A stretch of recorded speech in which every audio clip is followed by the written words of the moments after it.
از بس پدر و مادرش بهش غر می‌زدن کلافه شده بود. برای همین می‌خواست توی مصاحبه شغلی شرکت کنه تا شاید بتونه با پولی که در میاره از خونه فرار کنه. با خودش میگفت اگه تو مصاحبه موفق بشم دیگه از دست گیر دادناشون مثل مرتب کردن تخت، بستن در و خاموش کردن چراغا راحت میشم. وقتی توی محل مصاحبه منتظر بود تا نوبتش بشه، دید چراغ بالکن با اینکه ساعت 10 صبح هنوز روشنه. یاد حرفای پدرش افتاد. بلند شد و چراغو خاموش کرد. تو راه یه شیر آب که چکه می‌کرد رو هم بست و یه صندلی که ورودی اتاقو مسدود کرده بود رو جابجا کرد.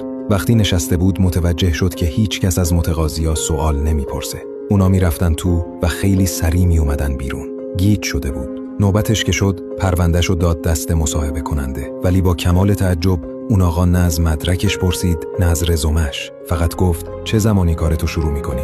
بعد توضیح داد که رفتار همه رو از طریق دوربین مداربسته زیر نظر داشتن. وقتی عادتهای اون جوونو دیدن در جا استخدامش کردن. گفت همچین چیزایی تو مدیریت و تو زندگی مهمتر از هر چیز دیگه است. وقتی برگشت خونه پدر و مادرش رو بغل کرد و فهمید همون قرقرای همیشگی چه ارزش بزرگی بهش اضافه کردن. تازه درک کرد که فقط تحصیلات کافی نیست. عادتهای خوبن که تو موفقیت نقش اصلی رو بازی میکنن. اگه رشد رو دنبال نمی‌کنی احتمالاً دیگه هیچ وقت ما رو نمی‌بینی، ولی اگه این کار رو انجام میدی تبریک میگم، تو هر روز در حال رشدی.